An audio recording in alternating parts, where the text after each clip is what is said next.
It is the Backyard Broadcasting Podcast channel. Thank you for downloading. Shawn, Carey, we've got our final Backyard Business Spotlight of 2025, our conversation with Jason Fink, the president and CEO of the Williamsport Lycoming Chamber of Commerce.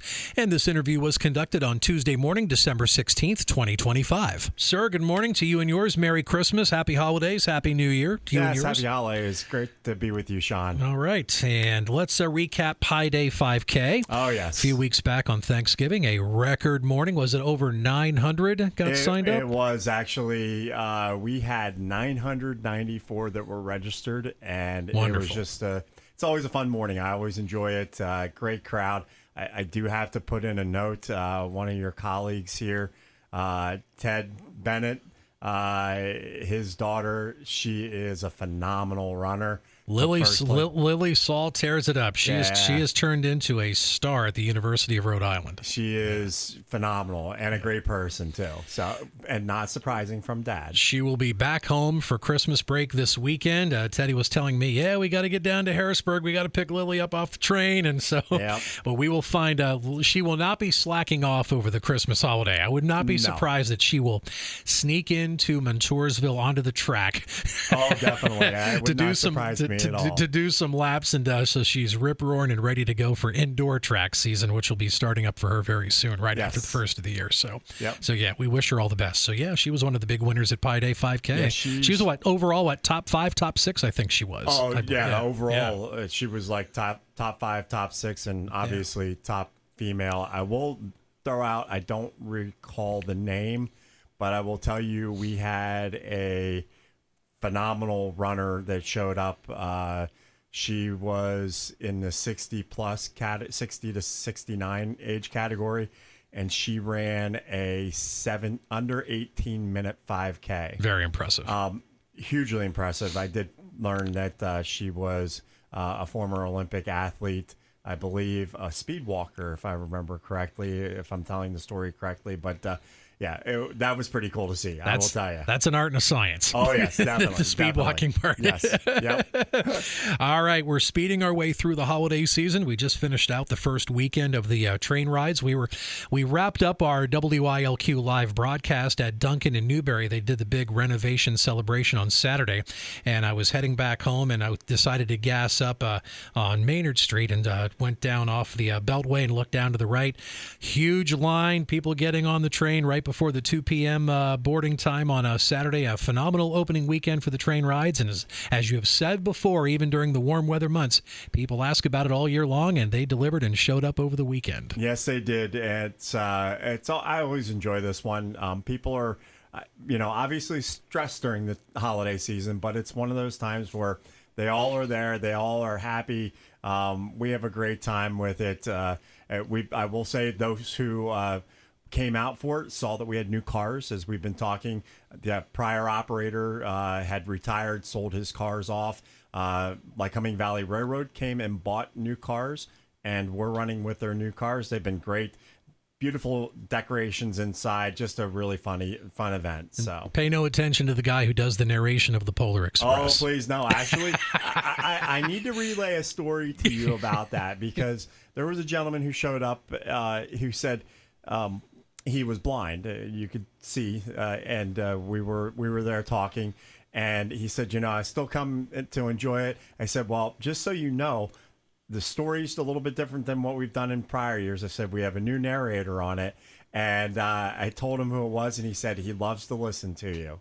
So that means a lot. One of your listeners definitely was out there riding and appreciated it. That means I'm now up to 17 listeners. He's 17. Yes. Love it. All right. Next year we strive for 20. There we go. Or hit blackjack. We'll try to hit blackjack at least for next year. All right. So train rides. I also mentioned the trolley rides coming up this weekend. Actually, trolleys are done. Oh, okay. What we call Tour of Lights, because I hate to say it if folks haven't picked up on it.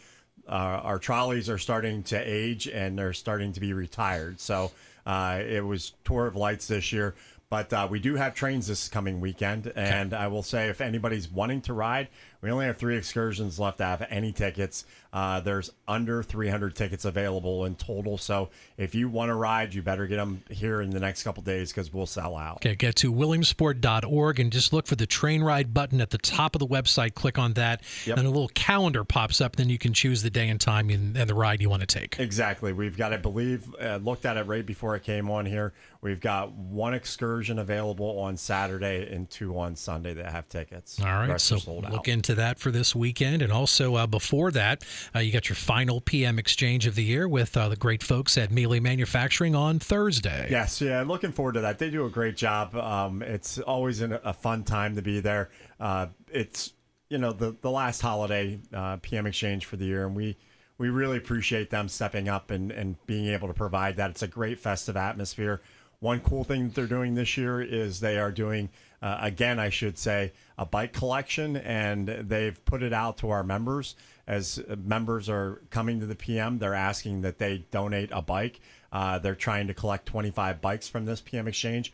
I will put a huge shout out for Priority Bicycles over in Montgomery. They've donated 10 bicycles, and they are going to be delivering them here before the PM exchange, and excited to be able to see that happening. All right, kudos to them. So get in contact with either Mealy or you at the Chamber if you want to step up and donate some bikes for the cause. Yep, exactly. Or just show up with the bikes at the PM exchange. Show up at the PM with the bikes. Show up at Mealy on Thursday. So, for those that have lived in Williamsport for decades, the name John Troisi, I bet, rings a bell. And for quite a few people, they may not have learned this until yesterday. The great folks over at Little League posted a note on their socials yesterday, just because of the tireless and the love that John Troisi had for Little League and a passion for getting guys. How many guys in and around the Williamsport area can say, I bought my first suit at Troisi's in downtown Williamsport? And you have great memories, too, of the late, great John Troisi. Yeah, John, I've known John personally. John went to church where I go at St. Boniface, and just got to know him over the years. He contributed time to us. He photographed for the Grand Slam parade for a number of years, the parade with us. John was just a great, generous man. I got my first suit when I was a teenager there at Troisi's, right on Pine Street. Always loved him. I will tell you, a great treasure to our community. One that I hope we all value what he gave to us here, because personally, I like I said, I got a chance to know him. Great man, great love for his wife. I will tell you that. If nothing else out of this, I take comfort in the fact that he is now with Pat. So.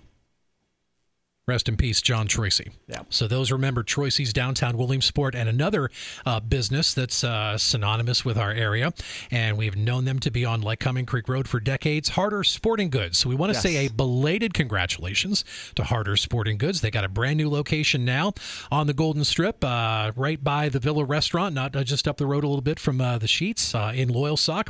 And I saw on your Chamber Facebook page a nice little highlight montage of what they got going on in the new Harder Sporting Goods. Yes. Yeah, I'm very happy for Dennis and the team there. They've done a phenomenal job in being able to get that store set up.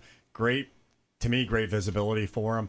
And folks, if you're looking for those last minute Christmas gifts for the sports enthusiasts, that's a great place to go shop.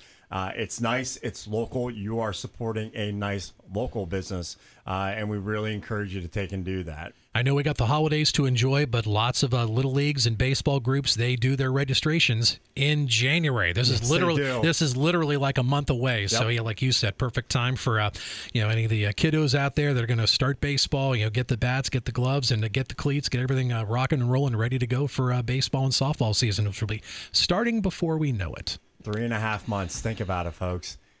While it's really bitter cold right now, it is ahead of us. Yeah, because we're thinking of baseball and softball, and the countdown will be ramping up soon to the lumber yard. We're really excited about that. Yeah, we're excited about that. Yeah. Everything's coming together for that. So we're looking forward to being able to see that playable in spring next year. Jason, thank you. Merry Christmas. Happy holidays to you and yours. And we truly appreciate the partnership that Backyard Broadcasting has with the Chamber, and we know it will continue in 2026. Jason Fink, President and CEO of the Williamsport Lycoming Chamber of Commerce, and we'll continue the Backyard Business Spotlight, you bet, in 2026 here in the podcast channel. And you can get a link to the podcast channel on any of our Backyard Broadcasting websites, and also available on our mobile app. Open the app and tap podcast podcast, not only for the Backyard Business Spotlight, but also for our weekly public affairs program, In Touch with Freddie Hammer, bonus interviews, and so much more. It's radio on demand because backyard broadcasting is also backyard podcasting. I'm Shawn Carey. Join me weekday mornings at Carey's Corner, 5 to 10 a.m. at Country 105.1 WILQ, and late afternoons, 3 to 7 on 93.3 WBZD.